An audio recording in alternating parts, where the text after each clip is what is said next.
बिस्मिल्लाहिर्रहमानिर्रहीम। अस्सलामुअलैकुम नाज़रीन कराम, नई वीडियो में आपको खुश आमदीद कहते हैं। पाकिस्तान में सियासत का खेल किस कदर गंदा खेल है, इसका अंदाज़ा आप गुज़श्ता एक माह में होने वाले वाक़यात से लगा सकते हैं। इस वक्त एक नई पार्टी तश्कील दी जा चुकी है जो जहांगीर तरीन की क़यादत में काम करेगी, जिसका नाम इस्तेकाम पाकिस्तान पार्टी रखा गया है। क्या ये पार्टी वाकई पाकिस्तान तहरीक इंसाफ के लिए चैलेंज साबित होगी या ये उल्टा नून लीग और ताकतवरों के गले पड़ेगी? इस पर हम आज की वीडियो में बात करेंगे। फिर ये पार्टियां बनाता कौन है? आखिर इस्टेब्लिशमेंट को इन नई पार्टियों के बनाने से फ़ायदा क्या होता है? पाकिस्तान के क़याम से लेकर आज तक किस तरह मुख्तलिफ पार्टियों को तोड़ा गया और किस तरह ताकतवरों ने अपने इक़्तिदार को दवाम बख्शने के लिए ये मकरूह खेल खेला, इस पर भी बात करेंगे। जबकि मौजूदा वक्त में इंतखाबात से कबल इस नई पार्टी की ज़रूरत क्यों पड़ी है? क्या ये वही पॉलिटिकल इंजीनियरिंग का पुराना खेल रचाया गया है या इसके दीगर मकासद भी हैं? फिर ये पार्टी वाकई पीटीआई को डैमेज कर पाएगी या फिर ये सिर्फ जनूबी पंजाब तक महदूद रहेगी? इन तमाम सवालों के जवाब मैं इस वीडियो में कवर करने की कोशिश करूँगा। नाज़रीन कराम, पाकिस्तान की 75 साला तारीख़ में तवातुर के साथ नई सियासी जमातों की बुनियाद पड़ती रही है और अमूमी तौर पर इंतखाबात से कबल किसी एक मखसूस सियासी जमात की तोड़ फोड़ से नया सियासी इत्तेहाद कायम हुआ या नई पार्टी की बुनियाद पड़ती है। आपको पता है कि 2018 के आम इंतखाबात से कबल मुस्लिम लीग नून में भी तोड़ फोड़ हुई। बलूचिस्तान में बलूचिस्तान अवामी पार्टी की बुनियाद पड़ी तो जनूबी पंजाब में सूबा महाज इत्तेहाद बना जो बाद अज़ां पीटीआई में ज़म हो गया। बज़ाहिर 2018 के इलेक्शन से कबल भी इसी तरह का सियासी माहौल बनाया गया जिस तरह मौजूदा इंतखाबात में बनाया जा रहा है। जहांगीर तरीन, जिनकी अहमियत 2018 के इलेक्शन के बाद पाकिस्तान तहरीक इंसाफ की हुकूमत साजी के लिए बड़ी नुमायाँ रही, इस वक्त फिर सियासी मंजरनामे में अहमियत इख्तियार कर चुके हैं। जहांगीर तरीन ने 9 मई के बाद की सूरत हाल के तनाजुर में सियासी रवाबत का सिलसिला तेज़ किया, जिसका नतीजा आज इस्तेकाम पाकिस्तान पार्टी की सूरत में सामने आ चुका है। मगर बहुत से लोग ये पूछते हैं कि क्या ये नई जमात पीटीआई के लिए चैलेंज साबित होगी या दीगर सियासी जमातों के लिए भी ख़तरा है? इस जमात का असर और रसूख पाकिस्तान के किन इलाकों में ज़्यादा होगा? आखिर क्या वजह है कि इलेक्शन से कबल नए सियासी इत्तेहाद और जमातें कायम हुई और इसके पीछे मकासद क्या होते हैं? और क्या ऐसी जमातों का वजूद सियासी निज़ाम को इस्तेकाम से हमकिनार करता है या गैर मुस्तहकम करने का जो है वो बायस बनता है? नाज़रीन कराम, अगर पाकिस्तान की सियासी तारीख़ पर नज़र दौड़ाई जाए तो मालूम होता है कि अपने इक़्तिदार को मुस्तहकम करने और तूल देने के लिए सबसे पहले गवर्नर जनरल और मुल्क के पहले सदर सिकंदर मिर्ज़ा को एक पार्टी की ज़रूरत पड़ी। ये वो दौर था जब ऑल इंडिया मुस्लिम लीग कमज़ोर हो चुकी थी। तो सिकंदर मिर्ज़ा ने सितंबर 1956 में रिपब्लिकन पार्टी की बुनियाद रखी और उसके नायब सदर बन गए, मगर ये पार्टी आगे चलकर फिर मकबूल नहीं हुई। फिर 1962 में जनरल अयूब खान ने एक सियासी पार्टी कन्वेंशन मुस्लिम लीग की बुनियाद रखी।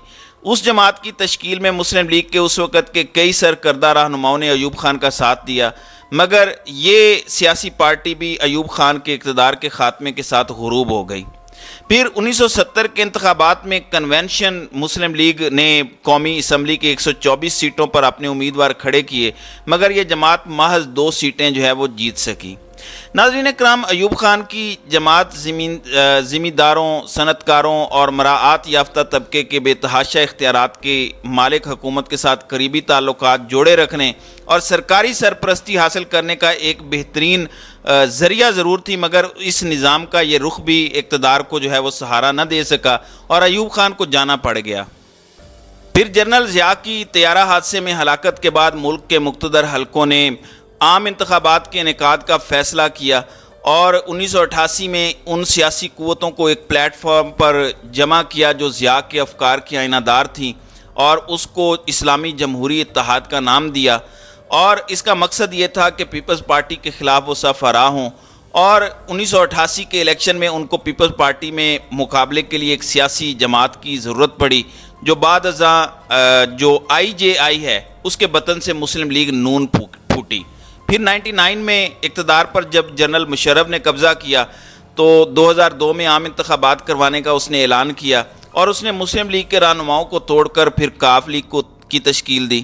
پھر اس کے بعد جو ہے وہ اسی طرح سے 2018 میں بلوچستان عوامی پارٹی کے قیام کا اعلان کیا گیا اور اس پارٹی میں مسلم لیگ نون کے منحرف ارکان کو جگہ ملی اور کاف لیگ میں شامل کئی رہنما اس میں شامل ہوئے۔ تو مختلف ادوار میں سیاسی اتحاد اور جماعتیں بنتی ٹوٹتی رہی ہیں اور سیاسی ادوار اور دور آمریت میں نئے سیاسی بندوبست کیے جاتے رہے ہیں۔ استحکام پاکستان پارٹی کی بات کی جائے تو بظاہر اس میں بڑی تعداد میں وہ سیاسی رہنما شامل ہیں جو 9 مئی کے واقعے سے قبل پاکستان تحریک انصاف کا حصہ تھے۔ جو لوگ عموماً مبصر ہیں ان کا کہنا ہے کہ نئی پارٹی کی بنیاد صرف 9 مئی کے واقعات کو قرار نہیں دیا جا سکتا۔ پاکستان میں بارہا ایسا ہوا ہے کہ سیاسی جماعتیں تقریباً مصنوعی طریقوں سے تشکیل پائی ہیں۔ اگر تاریخ پر نگاہ دوڑائی جائے تو معلوم ہوتا ہے کہ ایسی جماعتوں کے پیچھے طاقتور لوگ ہوتے ہیں جو مکمل پلاننگ کرتے ہیں اور نئی جماعت کا سٹرکچر ڈیزائن کرتے ہیں، اور یہ کون لوگ ہوتے ہیں یہ آپ سب کو معلوم ہے۔ کن لوگوں نے IJI کو بنایا، کن لوگوں نے مسلم لیگ کاف کو بنوایا، اور یہ آج استحکام پاکستان کن لوگوں نے بنائی ہے یہ ہم سب کو پتہ ہے۔ اس کا بنیادی مقصد طاقتور لوگوں کی اجارہ داری قائم رکھنا ہے، مگر کچھ عرصے میں جب کوئی سیاسی جماعت اتنی پرورش پا جاتی ہے کہ وہ اپنے اوپر اعتماد کرنے لگتی ہے یا تابع رہنا پسند نہیں کرتی تو اس کے بعد ایک پھر نئی سیاسی جماعت کی ضرورت پڑتی ہے اور پرانی پارٹی کو توڑ دیا جاتا ہے۔ ناظرین اکرام، پاکستان کے سیاسی اور سماجی حلقوں کی ہمیشہ سے یہ سوچ رہی ہے کہ اسٹیبلشمنٹ کی سپورٹ کے بغیر کوئی بھی سیاسی جماعت، بالخصوص نئی سیاسی جماعت، اقتدار کی راہداریوں تک رسائی حاصل نہیں کر سکتی۔ اس کی بڑی وجہ یہ ہے کہ اسٹیبلشمنٹ اپنی ضرورت کے تحت بعض سیاسی جماعتوں کی تشکیل دیتی رہی ہے۔ جہانگیر ترین اس وقت نااہل ہیں۔ تاثر یہ ہے کہ ان کو اسٹیبلشمنٹ کی حمایت حاصل ہے، اس میں حقیقت ہے یا نہیں، لیکن جو معاملات جس طریقے سے چل رہے ہیں وہ واضح طور پر ثبوت دیتے ہیں کہ ان کے اوپر اسٹیبلشمنٹ کا سایہ ضرور ہے۔